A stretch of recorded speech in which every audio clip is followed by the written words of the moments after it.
Hello students, आज के इस वीडियो में हम एक बहुत ही इम्पॉर्टेंट टॉपिक एक्सप्लेन करने जा रहे हैं और हमारा टॉपिक है control on credit creation. Although CBSE ने 2020-21 के लिए इसे बोर्ड एग्ज़ाम्स से हटा दिया है, बट फिर भी ये टॉपिक बहुत इम्पॉर्टेंट है और इसे क्लास में एक्सप्लेन करना बहुत ज़रूरी है। ठीक है, इस टॉपिक से हमें हमारी इकोनॉमी के बारे में बहुत सी इंफॉर्मेशंस मिलती हैं, हमारे बैंकिंग सिस्टम के बारे में बहुत सी इंफॉर्मेशन मिलती है, इसलिए हम इस टॉपिक को आज इस वीडियो में कवर कर रहे हैं। हमने देखा कि क्रेडिट क्रिएशन प्रोसेस किस तरह से मनी की सप्लाई को चेंज कर सकता है। कॉमर्शियल बैंक्स मनी की सप्लाई तो नहीं करते थे, but because of the process of credit creation वो मनी की सप्लाई को इन्फ्लुएंस कर सकते थे, बढ़ा सकते थे, घटा सकते थे। तो इसीलिए बहुत ज़रूरी है कि क्रेडिट क्रिएशन प्रोसेस पर कंट्रोल रखा जाए। अब ये कंट्रोल कौन करता है? ये काम करता है सेंट्रल बैंक यानी आरबीआई करता है।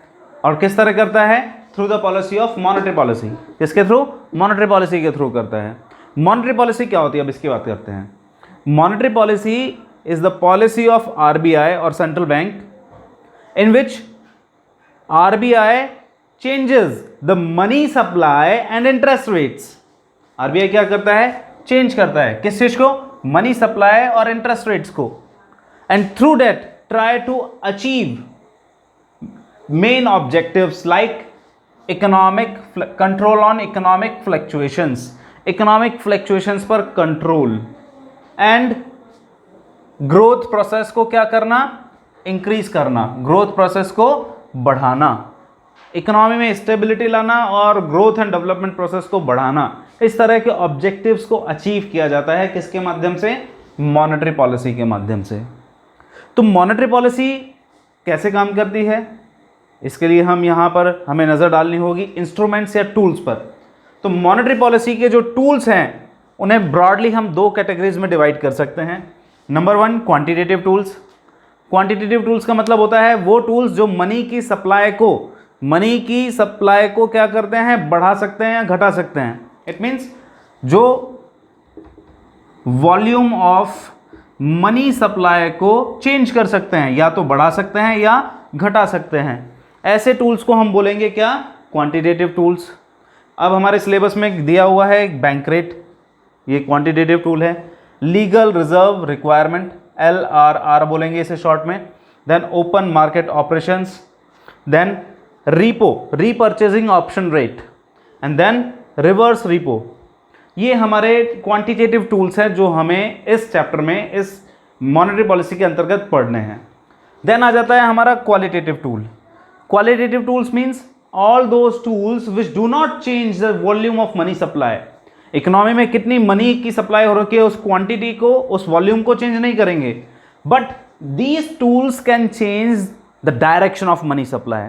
किसी सेक्टर के लिए ज़्यादा लोन जा रहा है, किसी के लिए बहुत कम जा रहा है, तो ये क्वालिटेटिव टूल्स का यूज़ करते हुए क्या कर सकते हैं? मनी की सप्लाई को, क्रेडिट सप्लाई को ज़्यादा वाले सेक्टर से कम वाले सेक्टर की तरफ मोड़ सकते हैं। तो ये क्या करते हैं? डायरेक्शन को चेंज करते हैं। डायरेक्शन ऑफ मनी सप्लाई को क्या करते हैं? चेंज करते हैं। ये टूल्स कहलाते हैं हमारे क्वालिटेटिव टूल्स। हमारे सिलेबस में सिर्फ एक ही दिया हुआ है, मार्जिन रिक्वायरमेंट, लेकिन इसके अलावा और भी होते हैं कुछ, जैसे direct action, moral suasion, rationing of credit, ये सारे हैं, लेकिन हमारे सिलेबस में सिर्फ मार्जिन रिक्वायरमेंट दिया हुआ है, तो हम उसी पर फोकस करेंगे। स्टार्ट करते हैं अब बैंक रेट के साथ, और 1 बाय 1 करके हम ये सारे टूल्स पढ़ेंगे। फर्स्ट पॉइंट है आज का हमारा, फर्स्ट टूल है हमारा बैंक रेट। तो बैंक रेट होता क्या है basically? Bank rate is known as the rate of rediscount. क्या वर्ड यूज किया मैंने?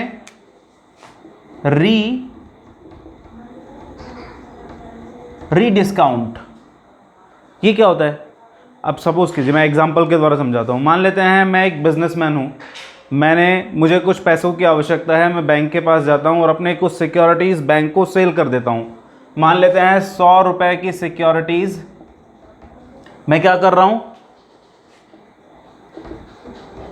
मैं बैंक को सेल कर रहा हूं। मान लेते हैं मैंने एक बैंक को क्या कर दिया? 10% डिस्काउंट पर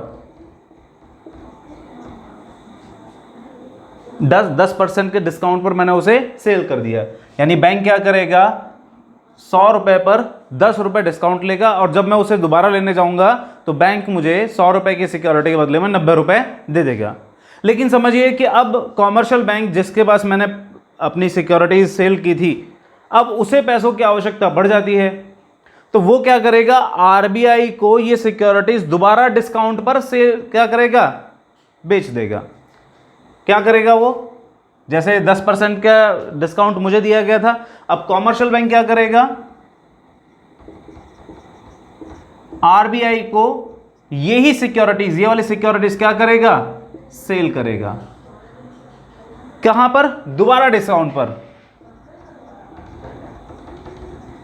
आरबीआई इस पर दोबारा डिस्काउंट लेगा, ठीक है।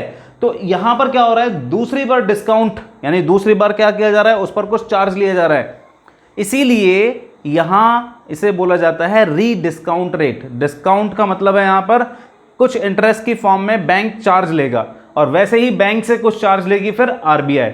लेकिन भारत में, इंडिया में बिल्स का मार्केट डेवलप नहीं है, इसीलिए भारत में ये डेफिनेशन नहीं चलती है।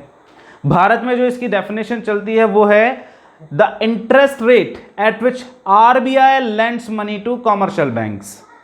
आरबीआई कॉमर्शियल बैंक्स को जिस इंटरेस्ट रेट पर लोन देता है, आरबीआई जिस इंटरेस्ट रेट पर कॉमर्शियल बैंक्स को लोन देता है, वो इंटरेस्ट रेट कहलाती है यहां पर बैंक रेट, ठीक है। तो भारत में ये डेफिनेशन चलती है इसकी। अब बैंक रेट का यूज किस तरह से होगा, how bank rate will be utilised. अब याद रखिएगा, इकोनॉमी में जिस तरह की इकोनॉमिक कंडीशन होंगी उसी के अकॉर्डिंग इसका यूज किया जाएगा। सपोज करें इन्फ्लेशन है इकोनॉमी में, या इन्फ्लेशनरी कंडीशंस है इकोनॉमी में, तो क्या होगा, इन्फ्लेशन माने लोगों के पास बहुत पैसा है, लोगों से क्या करना है, एक्सेस मनी लेनी है, अब कहां, आरबीआई को। तो आरबीआई क्या करेगी इस कंडीशन में, बैंक रेट को बढ़ा देगी, है ना। आरबीआई को क्या करना है, लोगों के पास जो पैसा है उसको अपनी तरफ खींचना है, या लोगों के पास पैसा कम पहुंचने देना है। तो अब क्या होगा, आरबीआई बैंक रेट को बढ़ा देगा। बैंक रेट बढ़ाने का रिजल्ट क्या होगा, cost of borrowings for commercial banks क्या हो जाएंगी, बढ़ जाएंगी। यानी कॉमर्शियल बैंक्स जो आरबीआई से उधार ले रहे थे उस पर अब उन्हें ज़्यादा इंटरेस्ट देना पड़ेगा, और इसी वजह से क्या होगा, वो लैंडिंग रेट टू पब्लिक बढ़ा देंगे। लैंडिंग रेट टू पब्लिक बढ़ा देंगे मतलब क्या हुआ, जब उन्हें पीछे से इंटरेस्ट रेट ज़्यादा लग रही है, ज़्यादा इंटरेस्ट पर लोन मिल रहा है, तो आगे पब्लिक को भी ज़्यादा इंटरेस्ट पर फिर वो लोन बांटेंगे। इसका रिजल्ट क्या होगा, जब भी कोई चीज़ महंगी होती है तो उसकी डिमांड कम हो जाती है। Demand for loan by public क्या हो गई, रिड्यूस हो गई। जब डिमांड कम हो गई लोन की तो क्या हो जाएगा, क्रेडिट या मनी की सप्लाई भी क्या हो जाएगी, इकोनॉमी में रिड्यूस हो जाएगी। जब इकोनॉमी में कम पैसा जाएगा तो लोगों के पास पैसा कम पहुंचेगा तो कम डिमांड करेंगे, और कम डिमांड करेंगे तो इन्फ्लेशन अपने आप ही क्या हो जाएगा, कंट्रोल हो जाएगा, ठीक है। अब इसी तरह अगर रिसेशन हुआ इकोनॉमी में, रिसेशन हुआ तो क्या करेंगे, जस्ट इसका अपोजिट। यहां पर क्या किया, रिसेशन माने लोगों के पास पैसा नहीं है, वो डिमांड नहीं कर पा रहे हैं, तो अब जरूरत होती है लोगों के पास पैसा पहुंचाने की, जिससे कि वो डिमांड करना चालू करे। तो बैंक रेट क्या किया जाएगा, घटा दिया जाएगा आरबीआई के द्वारा। बैंक रेट घटेगा तो इसका रिजल्ट क्या होगा, कॉमर्शियल बैंक्स जिस रेट पर आरबीआई से पैसा बोरो कर रहे थे वो इंटरेस्ट रेट क्या हो जाएगी, कम हो जाएगी। अब ये इंटरेस्ट रेट कम हो गई तो इसका रिजल्ट क्या होगा, जो सस्ता लोन मिल रहा है तो आगे पब्लिक को भी लोन सस्ता बांटा जाएगा। Landing rate for public reduce हो जाएगी। जब सस्ता लोन मिलेगा तो लोग भी क्या करेंगे, ज़्यादा लोन लेंगे। Demand for loan by public क्या हो जाएगा, बढ़ जाएगा, और जिससे क्रेडिट या मनी की सप्लाई इकोनॉमी में बढ़ेगी। लोगों के पास ज़्यादा पैसा आएगा, ज़्यादा डिमांड करेंगे, और ज़्यादा डिमांड करेंगे तो रिसेशन अपने आप ही क्या हो जाएगा, कंट्रोल हो जाएगा, ठीक है। तो इस तरह से बैंक रेट का यूज़ किया जाएगा। हमारा सेकंड टूल है लीगल रिजर्व रिक्वायरमेंट्स, शॉर्ट में इसे बोलते हैं LRR। It is the sum of CRR and SLR। ये CRR और SLR दोनों का सम होता है। अब CRR क्या होता है, SLR क्या होता है, इसके बारे में बात कर ले। पहले बात कर रहे हैं CRR के बारे में। Cash reserve ratio.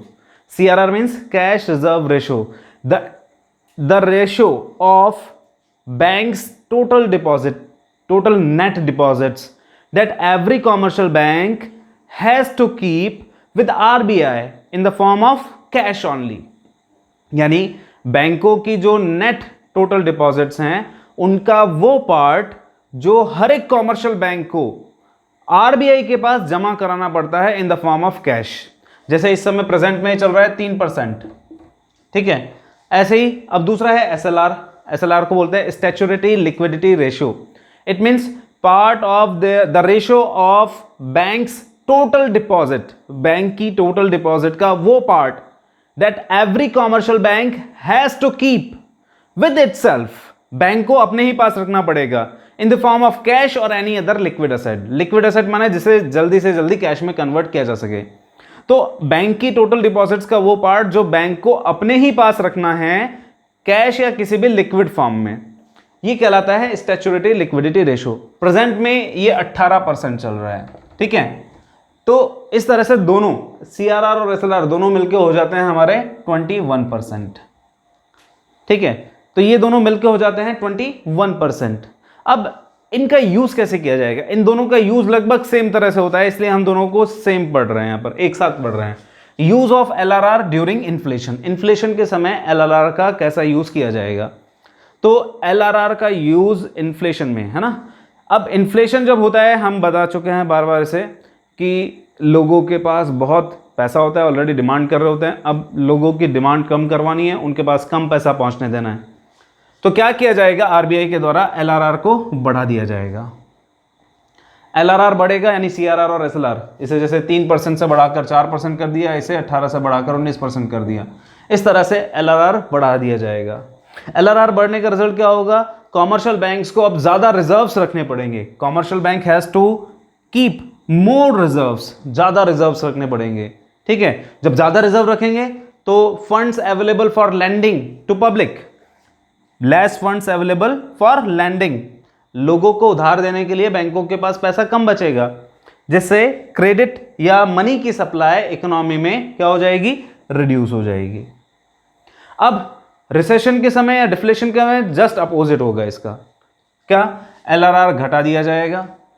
एलआरआर घटाने का रिजल्ट होगा कि कॉमर्शियल बैंक्स को अब कम फंड्स अपने पास रिजर्व की फॉर्म में रखने हैं, लेस रिजर्व्स रखने पड़ेंगे।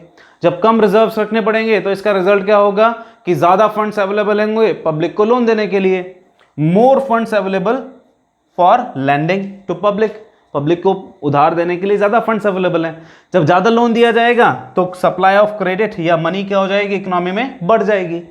जब मनी की सप्लाई बढ़ेगी तो क्या हो जाएगा? लोगों के पास ज्यादा पैसा आएगा, ज्यादा डिमांड करेंगे और इससे होगा कि रिसेशन कंट्रोल हो जाएगा, ठीक है। अब मूव करते हैं हमारे नेक्स्ट पॉइंट की तरफ, जो कि है ओपन मार्केट ऑपरेशंस।